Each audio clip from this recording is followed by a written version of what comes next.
bu bokkaat ci tamit ba léegi dëgër fit ci xam-xam. daanaka nit ki moom lu mu gën a néew xam-xam rek gën a dëgër fit gën a ñeme xam-xam. léeg-léeg nag dëgër fit googu ñenn ñi dañ koy jaawale ak maîtriser xam-xam. dëgër fit ci xam-xam ak maîtriser xam-xam yemul. nit ki lu muy gën a xam-xam di gën a xam danger di ko gën a ragal di ko gën a moytandiku. da ngay gis ne nit ki moom bu xam-xamam soriwul léeg-léeg pour wan nit ñi ne li muy wax xam na ko da ciy boole benn dëgër fit boo xam ne amul lu muy xool amul lu muy bàyyi xel. Abdurahman ibn Abi Layla doon na wax ne fekkoon naa lu mat 100 ak fukk yoo xam ne ci àndandoo yonente bi alayhi salatu wasallam lañ bokk ñu nekkoon fii ci Madina ma daan jàngee ci ñoom xam-xam. kuñ ci mësaana dikkal laaj la di nga fexe ba laaj bi nga jañ ko keneen ka ca des ñu dem laaj ko kooku ko defee kala laajoon dem ca keneen kooku yabal ko ci keneen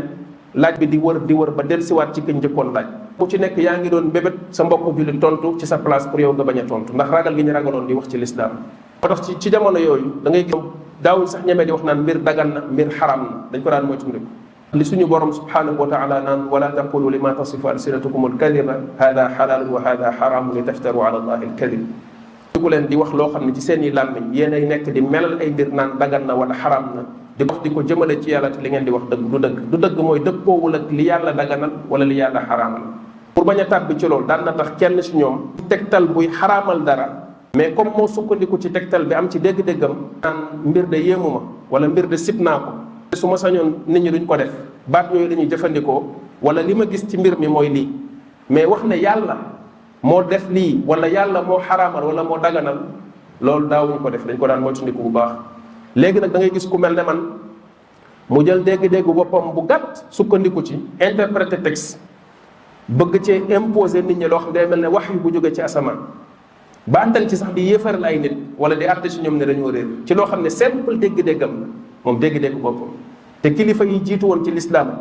daan ragal ak fi seen xam-xam tolloon ak ni ñu déggee woon texte yi luñ ca mësaana noccee ci xam-xam mu jox leen daganuk mbir wala araamam daawuñu nangu daganal ko wala ñu araamal ko ci loo xam ne day sukkandiku ñoom ci seen xam-xam yi bopp ndax dañuy ragal mu nekk njuumte safaanook li nga xam ne moom la yàlla wax. loolu nag sew-sew la woon boo xam ne loolu ngay sentir ci différence ci diggante ñooñe ak nit yi tey moo tax Abdullah ibn Mas'ud doon wax ne képp ku ubbee nit ñi ci lépp luñ la laaj nee na kooku àndut ak xelam ku ubbee nit ñi ci lépp luñ ko laaj mu tontu nee na kooku àndut ak xelam. ñenn ci ñi jànge woon ci saxaaba yi ku mel ne Abi Husayn al Asadi wala al Hasan al Basri wala Amir al-Sha'bi Amir ibn Sharahil al-Sha'bi dañ daan wax naan yéen ñi nga xam ne yéen lañ jamonoonteel te ñooñu ñooy taabiina yi jàngee ci saxaaba yi ñett ci kàngaam yi jàngee ci saxaaba yi dañ daan wax naan ñoom li leen jaaxal ci seen jamono jooj ci premier siècle bi mooy dañuy gis nit ñi am dëgër fit ci xam-xam ba nit dañ koy laaj masala boo xam ni da ciy daal di tontu ci saasi te nee na masala boobu boo def fekkonte ni jamono yu Omar ibn al-Khattab di dund la woon masala bu mel noonu dikkal ko balaa mu cee tontu day dajale gaawu Badar waa Badar lay dajale ñi fekke woon Badar ci jamono Yonent bi alayhi salaam ñoom lay dajale waxtaan ak ñoom laaj leen ci bañ wax ko lan lañ ci gis mu soog cee def wala muy bàyyi. mu ne tey nag da nga koy laaj nit mu tontu la ci du sax raf léegi bu dee Amir ibn Sharahil mooy wax loolu wala ku mel ne Hasan al-Basri di ko wax ci seen jamono naka nag tey suñu jamono ji. Malik rahimahullah Imam Malik nit dafa ñëw laaj ko ci benn masala mu ne ko xaw ma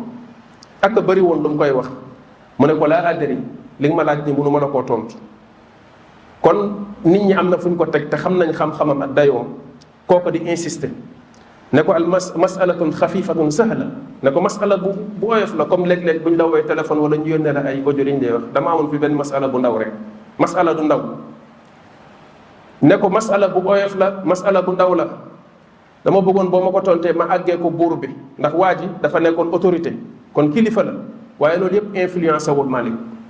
bi Malik déggee ko muy wax loolu naan ko masala bu ndaw ak masala bu oyof Malik dafa mer ne ko laysa fi l-ilmi shay'un xafiif ne ko xam-xam amul lenn lu ci woyof xanaa dégguloo li yàlla wax yonente bi alayhi salatu wasallam ne ko inna sanulqi alayka qawlan thaqila dinañ la jox wax joo xam ne wax ju diis la ci li mu làmbool ci xam-xam diisaay bi day feeñ ci responsabilité bi ci nit ki am digganteem ak yàlla kon lu diis la al imam Malik ne ko xam-xam yépp dafa diis amul benn xam-xam bu woyof rawatina loo xam ne dañ la koy laaj ëllëg ci sa kanamu borom kon bul ne ma masala bu woyof rahimahullah Sahnun ibn Saïd daan na wax naan ki gën a dëgër fit ci nit ñi ci xam-xam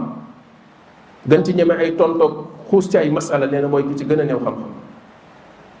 donte al imam ibn al qayyim wax na ci loolu ci i'laamul muwaqqi'in ne léeg-léeg ñemee xam-xam dina nekk néew xam-xam sabab bi comme dina nekk bari xam-xam. ndax nee na ki bari xam-xam léeg-léeg ni muy tontoo mën naa xaw a woyof bañ yaakaar ni dafa ñeme li muy wax. mu ne da nga koy seetlu ci ku mel ne Abdullah ibn Abbas ci tontu yi mu daan tontu te ñu bindoon ko ci ay téere yu mag ndax lu ni ko nit ñi daan dikkal di ko laaj, wala ci ku mel ne Saïd ibn al-Musayyab di taabii. waaye li ñuy wax fii mooy néew xam-xam dina waral ñeme lool xam-xam, ñeme ko. nee na nit ki day maîtriser benn buntu rek ci bunti xam-xam yaakaar ni dara rëccatu, yaakaar ni léegi nekk na benn fóore boo xam ne dajal na xam-xam ndax waru ba muy gaaw a waru ci li mu yor. nga gisaat ne ay mbir yu bari mi ngi ci doxalin yooyu yoo xam ne mënees na cee taxaw